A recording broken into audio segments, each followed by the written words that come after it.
Bill Gates is buying up farmland, as you know, all over the place. I know. He is the biggest private landowner in the United States right now, and the land that he's buying up, he's taking out of food production. Raising concerns after Bill Gates became the largest individual owner of farmland in America. Net zero is really going to hurt. We as Americans facing increase in prices, which obviously hurts everybody, or is there a real possibility of food shortages because Gates owns nearly 270,000 acres of farmland in the U.S.? To what end, Michael? Like, I read about, the notion that we need to, turn to plant-based foods and insect-based protein in the future, and that, meat production and all the cow methane are contributing to the degradation of the environment. But like, what do you see this as a plan, or just as a part of the globalist utopian, ideologically blind stupidity? Because farmers do pollute. There is runoff from fertilizer. It does cause algal blooms, for example, in the water. And these are problems. I don't think they're insurmountable problems. But you're pointing to something that's more malevolent and deeper and programmatic. And we don't want to go there without questioning that presumption. I always think if you can explain it with stupidity, you don't have to explain it with malevolence. Well, as you know, be careful with that one, because sometimes we do have to go to malevolence in this I know we do, yeah. And I watch your show enough to know you know exactly why this is happening. And let's talk about this. If the Dutch farmers, let's take this as a premise, are the most efficient in the world, or let's just say they're the second most efficient, why would you knock them out of the saddle to get somebody else to produce the food? Where, Indian farmers? Who's going to produce this food in a much less efficient way that would create even more pollution? This is clearly about control. Also, there's something that you never hear in any press that I've heard in the United States is the tri-state city. Tri-state city is this smart city that they're proposing to build between the tri-states are Belgium, Netherlands, and Germany. So this mega city, basically, that would take up all this farmland in that area, and which would bring huge amounts of more people into this area, right? So the tri-state city is something you don't hear much about, but that's another part of this plan. There was a fire about maybe 10 days ago. I went to it right after the next morning, and it's at a picnic distribution center, which is there was an investment, $600 million into this picnic food distribution center from the Bill and Melinda Gates Foundation, coincidentally, and it burned down, right? And so that brought a little, raised some eyebrows. Why did that thing just burn down? There's many of them. There's others in Netherlands that are growing, but the bottom line is the Bill and Melinda, or Bill Gates, is buying up farmland, as you know, all over the place. I know. He is the biggest private landowner in the United States right now, and the land that he's buying up, he's taking out of food production.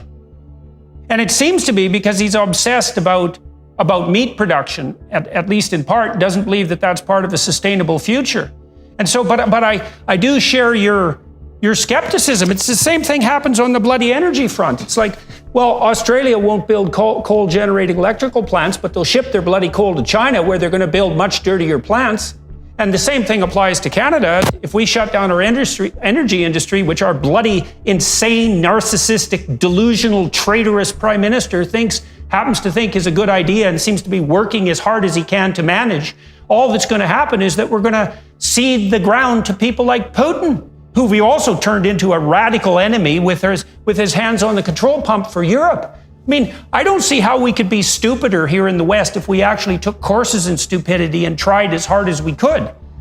We seem to be doing everything we can to break everything as rapidly as possible. And then I wonder too, has it got to the point where the people who think, that you can't make an omelet without breaking a few eggs, and there's too many people on the planet, think that this is some sort of like needle's eye that we have to go through, all this mass starvation and death, so that we end up with a sustainable population? Jesus Christ, that's a dim and grim scenario. But as you said, why would you take the Dutch farmers out of business when they're so unbelievably hyperproductive and efficient? It's not like there's too much food, especially not if we don't have farmers. if anything, I would be trying to get a large agricultural institute here in Netherlands to teach other farmers how to be as efficient as Dutch farmers are. Replicate these farmers. In Afghanistan, actually, many of the farmers coming over, I was out in the farms quite a lot, were actually Dutch farmers to teach Afghans how to do things better. But the bottom line is, as you can see, there is a huge, I watch you all the time, you know what's happening. There's a huge authoritarian, the desire to have a one world order is clearly strong. And this isn't the first time it's happened. As you know, it's a constant in human behavior. And also as somebody who studies the human psyche a lot, as you do, you realize pulling these farmers off of their traditional farms unroots them. It cuts their anchor, their boat anchor. They're going to be drifting, culturally, so that makes them much easier to. You can't control farmers well. That's why Stalin wanted to get rid of the farmers. Stalin had to get rid of those farmers because farmers have a mind of their own. Same with Mao. You got to get rid of those farmers because they think for themselves. And likewise here, these Dutch farmers think for themselves.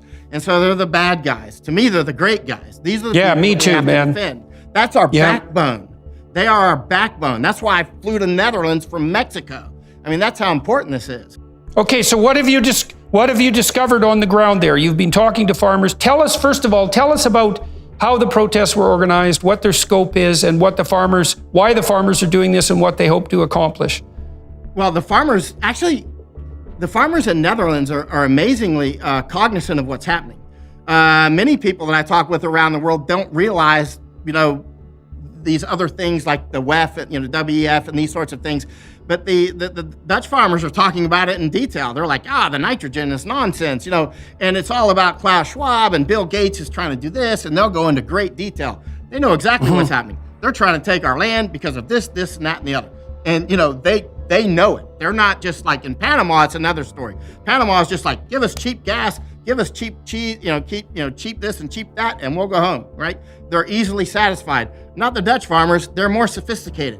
These are serious players here. And again, that's why I jumped on an airplane. If people like this are blocking streets around Netherlands, and we got the German farmers joining up with them they're blocking the border together, German and Dutch farmers, right?